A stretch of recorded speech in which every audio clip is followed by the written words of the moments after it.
الحمد لله رب العالمين وصلى اللهم وسلم على نبينا محمد وصحبه أجمعين ودرسي كوبية طبناد هي كتاب كأني حاد الأرواح إلى بلاد الأفراح للإمام ابن القيم رحمه الله.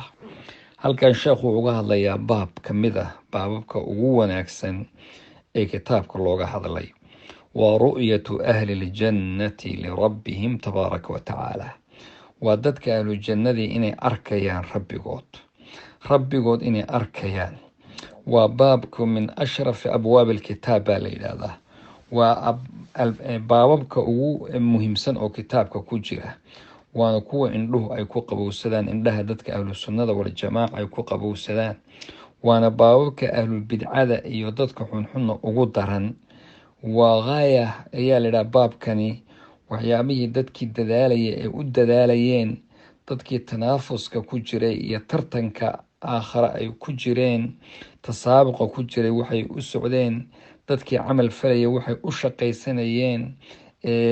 markii dadka ahlu jannada ihi ay maaragtay ilaahay subxaanahu watacaala nicmadiisa uu siiyo, nicmadaas oo ah midda ugu muhiimsana rabbi aragtidiisa, waxaa laga xijaabayaa oo laga xirmaaninayaa oon rabbi arkaynin dadka iyaguna asxaabul cadaabka ilaahay ugu talagalay. cadaabkana waxaa uga daran baa la yidhi in alla uu iska xijaabo subxaanahu watacaala. masaladan waa masalada ay isku itifaaqeen dadka wanaagsan ee ahlu cilmiga ah mundu saxaabati alambiyaa wasaxaaba wataabicuuna waimatu lislaam quruuntii oo dhan. laakiin dadka ahlu bidacda ah iyo ahlu zayqa ah ayaa iyagu arrinkan diiday oo iyagu aan ogolayn. marka allah subxaanahu watacaala wallahu yadcuu ilaa daari salaami wayahdii man yashaau ilaa siraatin mustaqiim liladiina axsanuu lxusna waziyaada dadkii wanaaga sameeyey alla xusnuu sin waa janno iyo waziyaada baa layidhi. marka ziyaadadaas waa maxay? alxusna waa janno, aziyaadatuna waa annadaru ilaa wajhi lkariim, waa ilaahay allah subxaanahu watacaala wejigiisa oo la arko. sidaasaa waxaa ku fasira rasuulka sala allahu calayhi waaalih wasalam, gadaashina asxaabtiisii baa sidaa ku fasiray. xadiid imaamu muslim uu soo saaray oo saxiixiisa ku sugan baa rasuulku sala allahu calay wasalam wuxuu aqriyey liladiina axsanuu lxusna waziyaada. markaasaa wuxuu yidhi markii dadka ahlu jannadu jannada galaan, ahlu naarkuna naarta ay galaan, naadaa munaadin mid dhawaaqaa markaa dhawaaqaya. markaasuu wuxuu odhan doonaa yaa ahlaljanna, dadkii ahlu jannada ahaayow, waxaad leedihiin rabbi baad mawcid leedihiin, ballan alla ayaa idiin taala. wuxuu doonayaa eebbe inuu idiin gooyo oo idin siiyo wixii uu idiin ballan qaaday. markaasa waxay dhahayaan miyuusan ilaahay subxaanahu watacaala soo kii miisaanka iyagii khayrka noo cusleeyey, soo kii wejiga iyaga nuuriyey, soo kii jannadiisa na geliyey, soo kii naarta naga badbaadiyey. marka iyaga maba la ahaba inuu wax ka dhiman yahay. markaasaa rabbi subxaanahu watacaala xijaabka intuu iska qaado iska faydo ku xidhnaa, ilan waxaa layihi xijaabuhu nuur low kashafahu la axraqat subaxaatu wajhi mantaha ilayhi basaru min khalqi. xadiid kaloo imaam muslim baa sidaa ahaa. ilan dadku waxay ilaahay subxaana watacaala haddii araggiisa arkaan waaba guban lahayeen, wejigu waa guba, nuurkaasaa gubi lahaa. marka xilligaa laakiin waa loo faydayaa, markaasay arkayaan. marka ma jiro wax ka wanaagsan oy ka jecel yihiin oo la siin lahayo ma jiro, annadar ilaa wajhihi subxaanah, ilaahay inay arkaan.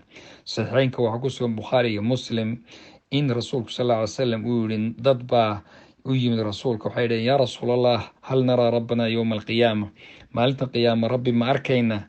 wuxuu yidhi miyaad isku ciriiriyeysaan dayaxa habeenka 14 uu yahay?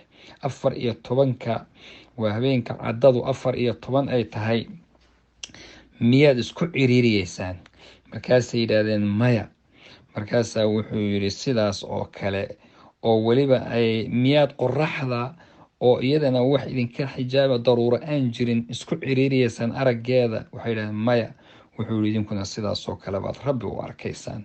xadiid kaloo isagana bukhaari iyo muslim ku sugnaa, rasuulku waxay yidhahdeen asxaabu rasuulilaahi annagoo agtiisa fadhina, ayaa wuxuu fiiriyay dayaxa oo habeenkii 14 habeenka 14 dayaxa waxaa la yidhaahdaa 3 habeen buu dayaxu sidiisaba yuu wareegsan yahay inta kale oo dhan dhinacbaa yaa wax ka muuqdaayoo yacnaha ma wareegsana waa 13 iyo 14 iyo 15 saddexdaa habeen ayuu dayaxu wareeg uu yahay waana saddexda ugu nuur badan yahay habeenka 14aadka ayuuna ugu sii daran yahay habeenkii Soomaalidu ay odhan jireen gabdhaha Soomaaliyeed waagii hore waa lala bixi jiray gabdhaha oo cadada habeenkii la guurin jiray marka gabadh baa tiri baa leelaha cadadani waa mid nin lagu raaco marka waa habeenku sidoo u cadaa yacni iyaga macnaheedu dadka reer baadiyaha ah xidigaha iyo dayaxa iyo waxaasi macnay ugu fadhiyeen oo way ku guuri jireen oo way ku